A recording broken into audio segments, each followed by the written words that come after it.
నమస్కారం. ఈరోజు మనం ఆ, మన ప్రస్తుత సంబంధాలు, ముఖ్యంగా కుటుంబ బంధాలు, కొన్నిసార్లు గత జన్మల అనుభవాలతో ఎలా ముడిపడి ఉంటాయో దీని గురించి కొంచెం లోతుగా మాట్లాడుకుందాం. అవును. దీనికోసం మనం ఒక ఆసక్తికరమైన కేస్ స్టడీ చూస్తున్నాం. బెంగళూరుకు చెందిన ఎస్ఎస్ అనే ఒక వ్యక్తి అనుభవమన్నమాట.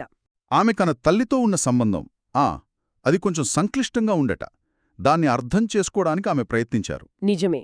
మాకు అందిన వివరాల ప్రకారం ఆమె థెరపీ సెషన్ల నుంచి తీసుకున్న సమాచారమిది. అంతర్గతంగా SDR34.text అనే రెఫరెన్స్ ఉంది దీనికి. ఇందులో నాకు బాగా ఆసక్తి కలిగించిన విషయమేంటంటే పాస్ట్ లైఫ్ రిగ్రెషన్ థెరపీ, అంటే గత జన్మల జ్ఞాపకాలను వెనక్కి తీసుకురావడం కదా. అవును, సరిగ్గా అదే. ఆ థెరపీ ద్వారా ఆమెకు 1928లో కర్ణాటకలో గడిపిన ఒక జీవితం గురించి తెలిసిందట. మరి ఆ ఆ పాత జన్మ అనుభవాలు ఇప్పటి సమస్యలను ఎలా ప్రభావితం చేస్తున్నాయి అదొక విషయం. ఇంకోటి ఏదో దివ్య సందేశం కూడా లభించిందన్నారు. అవును, అవును. దాని గురించి కూడా మాట్లాడదాం. మన ఉద్దేశమేంటంటే ఈ కథ ద్వారా పరిష్కారం కాని కొన్ని భావోద్వేగాలు, కొన్ని సంబంధాలు జన్మల మధ్య ఎలా కొనసాగుతాయి, వాటి మూలాలను అర్థం చేసుకుంటే ఇప్పుడు మనం ఎలా బాగుపడొచ్చు అనేది చూడటం. సరే, ముందుగా ఎస్ఎస్ ఎదుర్కొంటున్న అసలు సమస్య ఏంటి? తల్లితో మంచి సంబంధం కావాలని ఆమె కోరుకుంటున్నారు, కానీ వారి మధ్య ఏదో అడ్డుగోడ ఉన్నట్టు అపర్ధాలు, దూరం అలా ఉండిపోయాయి. పైకి కనిపించని కొన్ని ఇమోషన్స్ వారి బంధాన్ని కొంచెం కష్టతరం చేశాయన్నమాట. ఓకే, ఇక్కడే పాస్ట్ లైఫ్ రిగ్రెషన్ ఉపయోగపడిందా? అవును.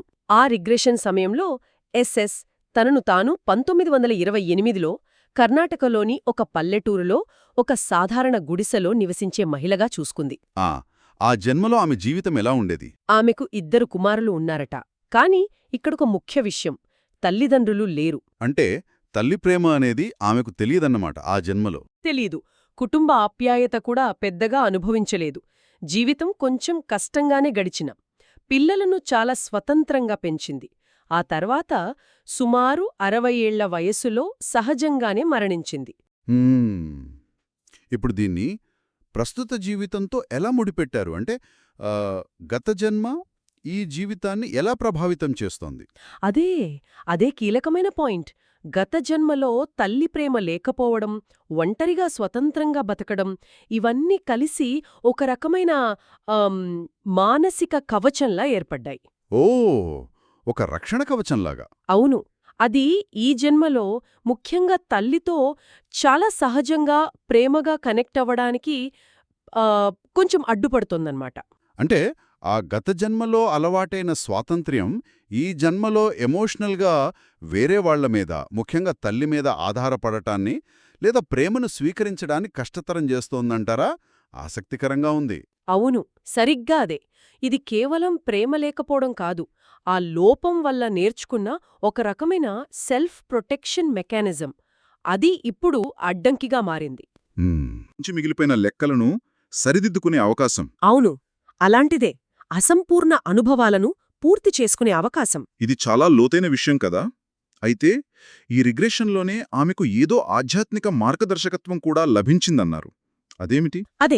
అదే ఈ కథలో ఇంకో ముఖ్యమైన అంశం.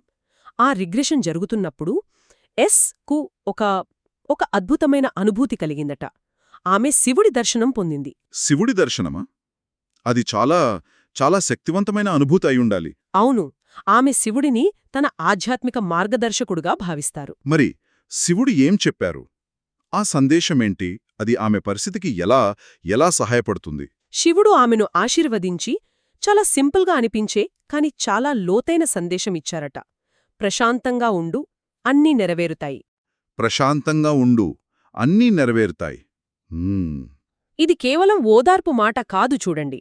సహనం, విశ్వాసం, వీటి ప్రాముఖ్యతను చెబుతోంది. అంతర్గతంగా మనం ప్రశాంతంగా ఉండగలిగితే గతం నుంచి వచ్చిన ఈ ఎమోషనల్ నాట్స్, అంటే భావోద్వేగపు చిక్కుముడులు, అవే విడిపోతాయని సూచిస్తోంది. అంటే ఆందోళన పడకుండా ఉంటేనే సహజంగా హీలింగ్ జరుగుతుందని అర్థం చేసుకోవచ్చా? సరిగ్గా.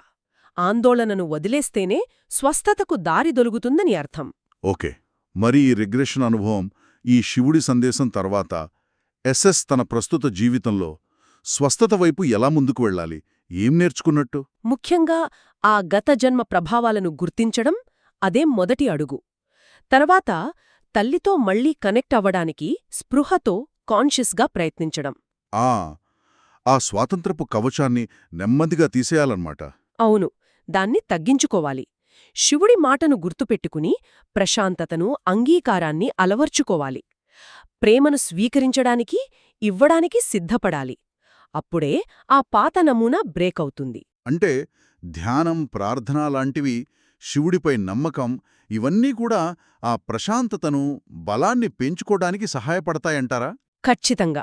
క్షమించడం, అర్థం చేసుకోవడం, ఆధ్యాత్మిక సాధనలు, ప్రేమ, సహనంపై దృష్టి పెట్టడం, అన్నింటికంటే ముఖ్యంగా స్వీయ ప్రేమ, అంతర్గత శాంతి, ఇవన్నీ భావోద్వేగ సమతుల్యతకు దారితీస్తాయి. ఇవే పరిష్కారం వైపు వేసే అడుగులు. ఈ కథ వింటుంటే నిజంగా మన భావోద్వేగాలు, మన సంబంధాలు జన్మల మధ్య కూడా కొనసాగుతాయేమో అనిపిస్తోంది. అవును, అలా అనిపించడంలో ఆశ్చర్యం లేదు. వాటి మూలాలను అర్థం చేసుకోవడం, సహనంతో ఉండటం, ఆధ్యాత్మిక మార్గదర్శకత్వం, ఇవన్నీ మనల్ని బాగుచేస్తాయనే ఒక ఆశ కలుగుతోంది. నిజమే. ముఖ్యంగా ఆ శివుడి సందేశం, ప్రశాంతంగా ఉండు, అన్నీ నెరవేరుతాయి.